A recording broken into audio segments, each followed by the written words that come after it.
मराठा समाजाला 10% आरक्षण देण्यासाठी जे विधेयक विशेष अधिवेशनात मंजूर करण्यात आलेलं होतं, त्या विधेयकाचं कायद्यात रूपांतर कधी होणार हे जाणून घेण्यासाठी माझ्यासोबत सध्या मराठा आरक्षणासाठी जी समिती आहे, उपसमिती, त्या उपसमितीचे सदस्य अर्थात मंत्री शंभूराजे देसाई आहेत आपल्यासोबत बोलण्यासाठी. सर, विधेयक मंजूर करून 5 दिवस उलटलेत, मात्र कायद्यात रूपांतर कधी होणार? राज्यपाल यांच्या सहीसाठी हे विधेयक पाठवण्यात आले का? आपली नेहमीची पद्धत आहे किंवा नियम आहे विधिमंडळाचा की नवीन जेव्हा कायदा आपण एखादा पारित करतो तेव्हा विधानसभेनं पारित केल्यानंतर तो विधान परिषदेमध्ये जातो आणि विधान परिषदेनं पारित केल्यानंतर तो माननीय राज्यपाल महोदयांच्या अंतिम मान्यतेकरता माननीय राज्यपाल सचिवालयाकडे तो पहिल्यांदा पाठवला जातो. कदाचित आपलं 20 तारखेला अधिवेशन झालं, मला नेमकं माहिती नाही किती तारखेला पाठवलं, पण बिल पास झाल्या आपला एक फॉर्मॅट आहे विधिमंडळाचा. त्या फॉर्मॅटमध्ये विधिमंडळ सचिवालयाकडनं, प्रधान सचिव विधानमंडळाकडनं, माननीय सचिव राज्यपाल भवन यांच्याकडं तो माननीय राज्यपालांच्या अंतिम मान्यतेसाठी आपण देतो. राज्यपाल सचिवालय ते निकषात बसणार आहे का किंवा तो व्यवस्थित ड्राफ्टमध्ये किंवा तो मसुदा व्यवस्थित फॉर्मॅटमध्ये पाठवलेला आहे का, ह्या तांत्रिक बाबी असतात. त्या तपासून तो मसुदा आणि तो आलेला प्रस्ताव माननीय राज्यपाल महोदयांच्याकडं स्वाक्षरीकरता सादर करतात आणि त्यानंतर एकदा राज्यपाल महोदयांची स्वाक्षरी झाली की ती पुन्हा विधानमंडळाला कळवली जाते आणि मग त्याचं कायद्यात या ठिकाणी रूपांतर. ही प्रक्रिया सुरू झालेली आहे. मला नाही वाटत त्याला फारसा वेळ लागेल. लवकरच राज्यपाल सचिवालयाकडनं, राज्यपाल भवन कार्यालयाकडनं ते आल्यानंतर लवकरच त्याचं कायद्यात रूपांतर कायमस्वरूपी होईल. साधारण या प्रक्रियेला किती दिवस लागतात सर? नाही, फारसा वेळ लागण्याची आवश्यकता मला वाटत नाही. लवकरच होत असते. राज्यपाल कार्यालयाकडं फार काळ ते प्रलंबित कधी राहत नसतं, परंतु मी अद्याप त्याची अधिकृत माहिती घेतलेली नाही. कारण आम्ही 1 दिवसाचं अधिवेशन केलं आणि पुन्हा मतदारसंघात गेलो आणि पुन्हा आत्ताच्या ह्या पुरवणी अर्थसंकल्प जो उद्या सादर होणार आहे त्याच्यासाठी परत काल आलो. मी उद्या सचिवालयाकडनं, विधिमंडळ सचिवालयाकडनं त्याची ऑफिशियल माहिती घेतो आणि आपल्याला सांगतो. नक्की आचारसंहिता जर लागली तर याच्यामध्ये काही मला वाटत नाही कारण ऑलरेडी आचारसंहिता लागण्याच्या खूप अगोदर हा मंजूर झालेला कायदा आहे आणि मंजूर झालेल्या कायद्यावरती अंतिम स्वाक्षरी ही राज्यपाल महोदयांची असते. त्यामुळं हे आचारसंहितेत अडकल असं बिलकुल नाही. आचारसंहितेत अडकण्याचं कारण नाही, कारण आचारसंहिता लागायच्या अगोदरच हा कायदा मंजूर झालेला आहे. विधिमंडळानं कायदा मंजूर करणारे जे कायदे मंडळ आहे, विधानमंडळाचं कायदे मंडळ आहे, त्या कायदे मंडळानं हा मंजूर केलेला आहे. त्यामुळं आता तो आचारसंहितेत अडकण्याची कुठेही अडचण कायदेशीर येणार नाही. नक्कीच सर, धन्यवाद या संदर्भात सविस्तर बोलण्यासाठी. आपल्याला माहिती आहे की विधेयक मंजूर झाल्यानंतर सुद्धा मनोज जरांगे पाटील हे आपल्या उपोषणावरती किंवा आंदोलनावरती ठाम आहेत. आज त्यांनी आंदोलन स्थगित केले, मात्र साखळी उपोषण ते 2 दिवसानंतर पुन्हा एकदा सुरुवात करणार आहे. तर त्यांची जी मागणी होती सगळे सोयऱ्याची, ती अजूनही त्यांनी लावून धरलेली आहे आणि जोपर्यंत ती मागणी पूर्ण होत नाही आम्ही तोपर्यंत आंदोलन करणार. सरसकट जरी आरक्षण देण्यासाठी सरकारने प्रयत्न केले असले तरी जरांगे पाटलांना ते मान्य नाही आहे. तर तुम्ही समाजाला कशा पद्धतीने हे आता मेसेज देणार आहात किंवा पुढची तुमची कशी रणनीती असते? आता मला सांगा मॅडम, आज विस्तृत सकाळीच मी या विषयावरती सकाळी मी विधानमंडळ परिसरामध्ये माध्यमांशी बोललो. परत मी आपल्या वाहिनीला सांगेन की थोडं मागं जाऊया आपण. म्हणजे जरांगे पाटील साहेबांनी जेव्हा हे आंदोलन पहिल्यांदा सुरू केलं तेव्हा त्यापासून थोडीशी सुरुवात करूया. सुरुवातीला त्यांची मागणी काय होती की मराठवाड्यातल्या 9 जिल्ह्यामध्ये आमच्या पूर्वजांकडे कुणबी नोंदी होत्या, त्या आत्ता सापडत नाहीत, आमच्याकडे नाहीत, तर आमच्या पूर्वजांच्या नोंदी घ्या आणि त्याच्या आधारे आम्हाला द्या. ही त्यांची पहिली मागणी होती. तुम्ही अजूनही बघा, आपल्या वाहिन्यांकडे सगळीकडे ते उपलब्ध आहे. त्याच्यासाठी त्यांनी आंदोलन केलं. आपण त्याच्यामध्ये भूमिका घेतली की जर समजा उदाहरणार्थ वडिलांकडचं, आजोबांकडचं, पंजोबांकडचं, खापर पंजोबांकडचं, अगदी खापर पंजोबांकडचं थेट रक्ताच्या नात्यात जर कुठं कुणबी नोंद असेल तर त्यांच्या थेट वारसांना द्या. आपण तो निर्णय केला. त्याप्रमाणे आपण 9 जिल्ह्यांमध्ये ती मोहीम राबवली. परत जरांगे पाटील काय म्हटले, आता महाराष्ट्रात हे द्या सगळीकडं. आता सुरुवात तुम्ही मराठवाड्यातली केली का, तर निजाम स्टेटमध्ये जेव्हा मराठवाडा होता तेव्हा निजाम काळामध्ये ह्या नोंदी होत्या. ठीक आहे, तरीसुद्धा मंत्रिमंडळानं, राज्य सरकारनं, शिंदेसाहेबांच्या नेतृत्वाखालच्या मंत्रिमंडळानं सर्व लोकांना विश्वासात घेऊन ठीक आहे 9 जिल्ह्यांमध्ये असेल तर 10व्या जिल्ह्यात, 11व्या 12व्या जिल्ह्यात जर तसं आलं तर ती पण मोहीम आपण राबवली. त्याच्यासाठी वेगळे अधिकारी नेमले, वेगळे तहसील कार्यालयात अधिकारी नेमले, उपविभागीय प्रांत अधिकारी कार्यालयात अधिकारी नेमले, जिल्हाधिकारी कार्यालयात अधिकारी नेमले, सगळे विभागीय आयुक्त, डिव्हिजनल कमिशनर या सगळ्या कामाचा डेली रिव्ह्यू म्हणजे सतत जर पिरियडिकली रिव्ह्यू घेत होते. हे सगळं आपण केलं. पुन्हा त्यांनी काढलं सगळे सोयऱ्यांचं. म्हणजे मला हे का पाठीमागं जाऊन सांगावं लागलं, एक मागणी, दुसरी मागणी, तिसरी मागणी, चौथी मागणी आणि एक हे धरून नाही, म्हणजे मी काय म्हणतो त्याला एकच बेसलाईन धरून नाही, प्रत्येक वेळी वेगळ्या वेगळ्या त्यांच्या मागण्या आल्या.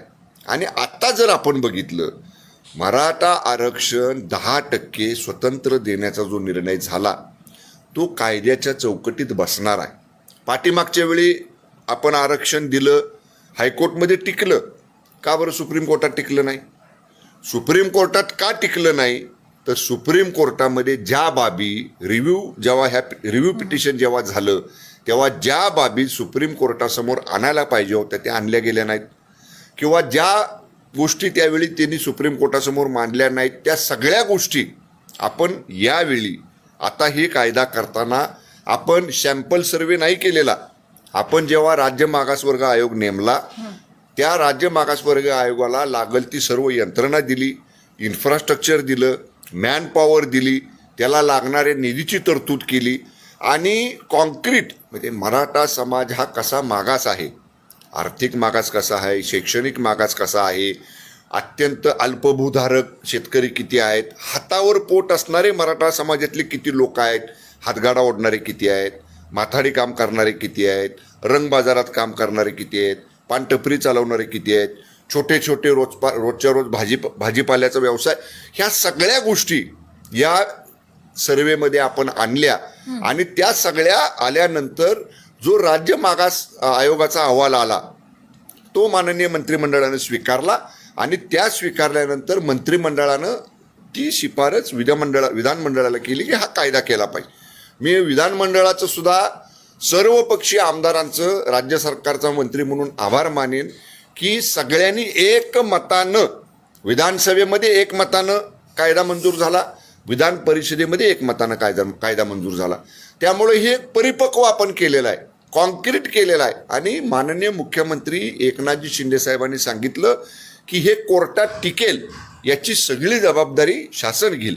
चांगले वकील उभे करेल, चांगल्या पद्धतीनं लॉ फर्म जे आहेत, जे एक्सपर्ट याच्यामधले आहेत त्यांना आपण या कायद्याच्या बाजूनं आपली बाजू मांडायला सांगू. आणि सगळ्यात महत्त्वाचं काय आहे मॅडम की हा कायदा करताना आपण इतर कुठल्याही समाजाच्या आरक्षणाला धक्का लावलेला नाही.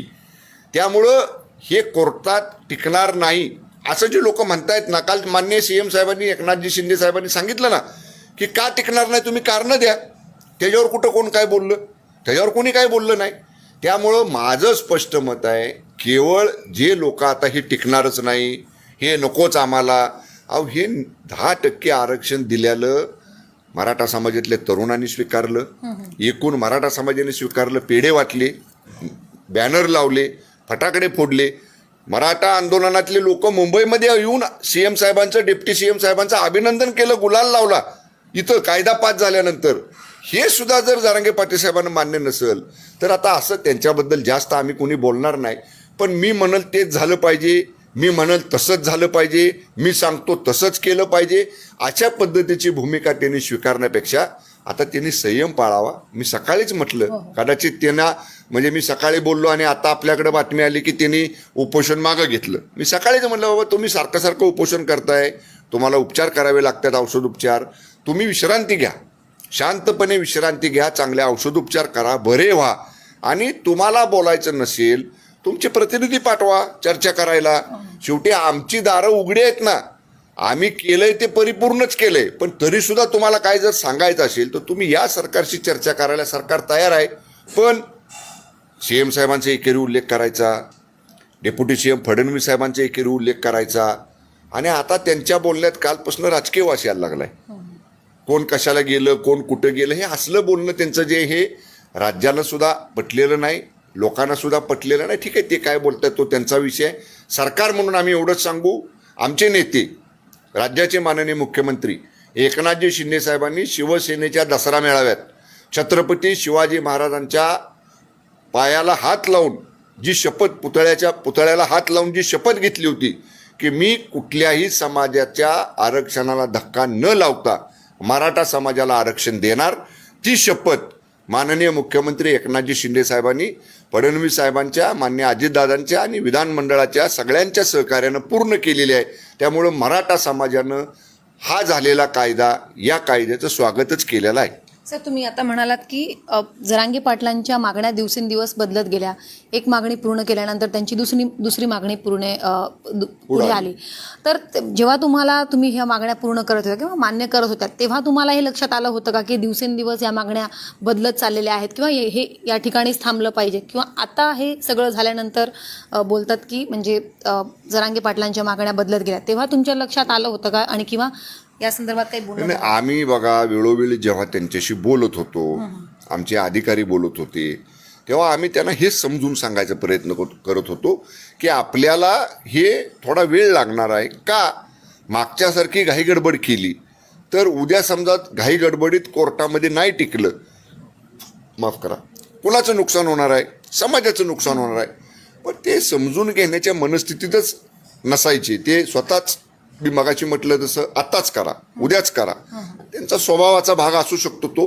पण ठीक आहे, जोपर्यंत सरकारला समजून सांगता आलं, त्यांना कन्व्हिन्स करता आलं, त्यांना सगळ्या बाबी समजावून सांगता आल्या, तोपर्यंत आम्ही केल्या. आणि तोच धागा पकडून आम्ही, त्यांनी जसं मागणी केली होती की बाबा मराठा समाज दुर्लक्षित राहिला, मराठा समाज इतकी वर्ष मागं पडला, आपण हा कायदा करताना, हे 10% आरक्षण देताना, मी ज्याचा मगाशी उल्लेख केला, सगळ्या बाबी आपण जर मराठा आरक्षणासाठी नेमलेलं जे राज्य मागास आयोग आहे त्याचा जर रिपोर्ट पाहिला तर तो रिपोर्ट इतका परिपूर्ण आहे की उद्या जरी समजा आपण धरून चालू क्षणभर हायकोर्टमध्ये, सुप्रीम कोर्टमध्ये हे चॅलेंज झालं, तर ही जी डॉक्युमेंट्स आपल्याजवळ आहेत, ही डॉक्युमेंट जेव्हा माननीय कोर्ट न्यायालयासमोर जातील तेव्हा ती इतकी परिपूर्ण आहेत, अभ्यास करून केलेले आहेत की निश्चित न्यायालय त्याचा विचारच करेल आणि नक्की या आरक्षणाला कुठेही धक्का लागणार नाही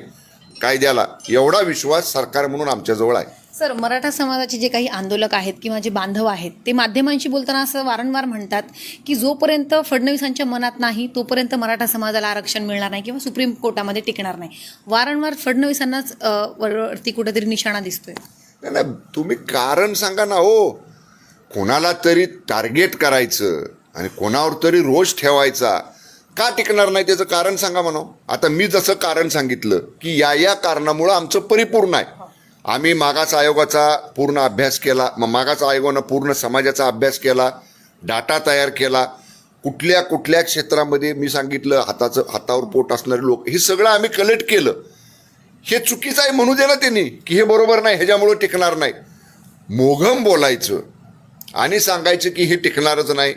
माननीय मुख्यमंत्री शिंदे साहेब म्हटले तसं तुम्ही कारण द्या ना का टिकणार नाही ते. बरं, आम्ही त्याच्या पुढचं सांगतोय की आम्ही उच्च, अगदी चांगल्यातल्या चांगल्या वकिलांची टीम तिथं उभी करू, सिनियर काउन्सिल उभे करू, वेळप्रसंगी एखादं जे एक्सपर्ट लॉ फर्म आहे. आता हा सुद्धा कायदा करताना माननीय हायकोर्टच्या 3 रिटायर्ड जस्टिस साहेबांचं मार्गदर्शन मंडळ आपण केलं होतं. ह्याच्या आधी ते कधी झालं नव्हतं. एवढं परिपूर्ण आम्ही केलंय. असं असताना सुद्धा केवळ म्हणायचं की आता हे टिकणार नाही, म्हणजे हे केवळ समाजाची दिशाभूल करायचं काम चाललंय. या सगळ्यांना वाटत होतं, बघा मी आता स्पष्ट बोलतो की शिंदे सरकारकडनं हे आरक्षण दिलंच जाणार नाही. पण हा निर्णय माननीय शिंदे साहेबांनी घेतला, मंत्रिमंडळानं घेतला, विधानमंडळानं घेतला. त्यामुळं आता या सगळ्या लोकांना असं वाटतंय की जे शक्य होणार नव्हतं ते होऊन गेलेलं आहे, झालेलं आहे. मग आता केवळ टीका करायची. त्यामुळे असल्या टीकेकडं आम्ही फारसं लक्ष देत नाही. उद्या कोर्टात जरी ही आरक्षणाचा विषय गेला तरी सुद्धा कायदेशीर बाबी पूर्णपणानं आरक्षणाचा जो कायदा झालाय त्या कायद्याच्या बाजूनच आपण केलेल्या आहेत. सर आता आपण बघतोय की सत्ताधारी किंवा भाजपचे जे आमदार आहेत किंवा सत्ताधारी आमदार जे आहेत ते उद्धव ठाकरे त्याचसोबत शरद पवार यांच्यावरती आरोप करत आहेत की बोलवता धनी हे दोघांपैकी एक आहे किंवा दोघांची स्क्रिप्ट जरांगे पाटील वाचतायत. मात्र सुरुवातीपासून जर आपण बघितलं तर सरकारमधले मंत्री, सरकारमधले जे आमदार आहेत, त्याचसोबत अधिकारी वर्ग हे जरांगे पाटील यांच्या सोबत होते. तर मग विरोधकांकडे हा आरोप किंवा हा निशाणा का? बच्चू कडू सुद्धा या आंदोलनात होते. हे कधीपासून आलं बघा. शिंदे साहेबांवर टीका करणं, फडणवीस साहेबांच्या बंगल्यावर येऊन बसतो म्हणणं, हे जरांगे पाटलांनी गेल्या महिन्यात म्हणजे जेव्हा आता हे गेल्या 8-10-15 दिवसापासून सुरू केलं. विशेषतः कालचं जर त्यांचं वागणं आपण बघितलं, तडकाफडकी उठणं, मी आता चालतच जातो, मी आता त्यांच्या दारातच बसतो, एकेरी शब्दानं त्यांचा म्हणजे इतकं म्हणजे जे शब्द आपण उच्चारू शकत नाही, असंसदीय आहेत असे शब्द मुख्यमंत्र्यांच्या बद्दल, उपमुख्यमंत्र्यांच्या बद्दल वापरणं म्हणजे ते थोडंसं आता कोणाच्या तरी इशाऱ्यावरती बोलतायत. आता मी राज्याचा मंत्री आहे, मी असं म्हणजे कुठलं तरी वक्तव्य असं करणं योग्य नाही. पण मला सुद्धा वाटतं एक व्यक्ती म्हणून की कोणतरी ह्यांना सांगतंय आणि कोणाच्या तरी सांगण्यावरून हे बोलतायत. याचं कारण तुम्ही बघा, एक बारासकर म्हणून आहेत त्यांचे सहकारी, एक त्या वंदनाताई म्हणून वानखेडे ताई आहेत पूर्वी त्यांच्याबरोबर असणारे, आणि काय 2-3 त्यांच्या जवळचे सहकारी आहेत. आता ते बोलायला लागलेत ना की कुणाचा तरी फोन यायचा जरांगे पाटलांना, त्या फोनवरनं आल्याप्रमाणेच ते वागायचे. आम्ही नाही म्हणत ना, जे तुमच्या सगळ्यात जवळ होते, तुमचं सगळं आंदोलन प्रक्रियेमध्ये तुमच्याबरोबर असणारेच लोक आता बाहेर सांगायला लागलेत ना की ह्यांना कोणाच तरी फोन यायचा. सरकारचा ट्रॅप असल्याचं बोललं जाते. जे काय कारण सरकारला ट्रॅप लावायचं मला हेच समजत नाही. माझी माध्यमांना पण विनंती आहे, ते म्हटले ट्रॅप की तुम्ही ट्रॅप चालू करता, पण त्याची जरा सत्यता पडताळा. कशासाठी सरकारला बारसकर यांचे जे फोटो आहेत ना ते फडणवीसांसोबतचे झळकलेत, सोशल मीडियावरती सुद्धा व्हायरल झालेत. म्हणून सरकार कुठेतरी जरांगे पाटलांना शांत करण्यासाठी हे सगळं रस्ते असं बारासकर काय म्हणतायत की आम्ही सगळे गेलो होतो. हे कशासाठी गेलो होतो? मराठा आरक्षणाच्या आंदोलनामध्ये आम्ही होतो पहिल्यापासून. आमचं शिष्टमंडळ भेटलं फडणवीस साहेबांना की आम्हाला मराठा आरक्षणाबाबतीत या मुद्द्यांवरती आमची मागणी आहे. मुख्यमंत्र्यांना, उपमुख्यमंत्र्यांना आंदोलनकर्ते रोज भेटतात, वेगवेगळ्या मागण्या घेऊन भेटतात, त्याप्रमाणे ते भेटले. याचा अर्थ ट्रॅप लावला असं नाही ना. आणि मी आपल्याला नम्रपणे सांगतो, सरकारकडं सगळ्या माहित्या सरकारी यंत्रणेकडनं येत असतात ना. कोणाचा तरी तिसऱ्या माणसाला पुढं करून ट्रॅप लावायची सरकारला बिलकुल गरज नाही. त्यामुळं सरकारचं काम करतंय. त्यामुळं असा ट्रॅप लावला वगैरे जे काय कोणी वक्तव्य करते ते बेसलेस आहे, निराधार आहे. असला कसलाही कोणावरही ट्रॅप लावण्याची सरकारला बिलकुल आवश्यकता नाही. नक्की सर, शेवटचा प्रश्न असा की क्युरेटी याचिकेसंदर्भात नक्की काय आहे? आता तर सुनावणी त्याच्यावरती पार पडलेली आहे, त्या संदर्भात काय माहिती? आपण आता निर्णयाची वाट बघतोय मॅडम. आपण सगळी बाजू आपली मांडलेली आहे आणि माझ्या माहितीनुसार म्हणजे जेव्हा माझं बोलणं आमचं केंद्रातल्या आमच्या वकिलांच्या बरोबर झालं तेव्हा क्लोज फॉर ऑर्डर्स म्हणजे याच्यावरती आदेशच आता येणं प्रलंबित आहे असं आम्हाला सांगण्यात आलेलं आहे. त्यामुळे आता कसं आहे, मध्यंतरीच्या काळामध्ये जवळपास हे 2 महिने आम्ही हे कायदा करण्याच्याच कामात सगळे होतो. आणि जेव्हा एखादी बाजू न्यायालयानं दोघांची ऐकून घेतली आणि आदेश करण्यासाठी म्हणून क्लोज फॉर ऑर्डर्स केले, तर ते आदेशाची वाट बघणे एवढंच आपल्या हातात आहे. जेव्हा क्युरेटिव्ह पिटिशनचा आदेश येईल त्यावेळी मग त्याच्यावर भाष्य करू आपण. पण मी एक सांगतो आपल्याला ही मुलाखत संपवण्यापूर्वी की काल 20 तारखेला विधिमंडळामध्ये जो कायदा मराठा आरक्षण देण्याचा झालेला आहे तो परिपूर्ण आहे. सगळ्या कायदेशीर बाबी तपासून केलेला आहे. राज्य मागास आयोगाच्या अहवालातले सगळे संदर्भ घेऊन केलेला आहे. माननीय शिंदे साहेबांनी छत्रपती शिवाजी महाराजांची शपथ घेऊन केलेला कायदा हा 100% कोर्टात जरी गेला तरी तो 100% टिकेल एवढा विश्वास, एवढा परिपूर्ण कायदा आम्ही केलेला आहे, एवढा विश्वास सरकारला नक्की आहे. नक्की सर, धन्यवाद आमच्याशी बातचीत केल्याबद्दल. तर सुप्रीम कोर्टामध्ये सुद्धा हे आरक्षण टिकणार आणि 100% टिकणार अशी ग्वाही सरकारच्या माध्यमातून मंत्री शंभूराजे देसाई यांनी दिलेली आहे. सीमा आढे, लोकमत डिजिटल, मुंबई.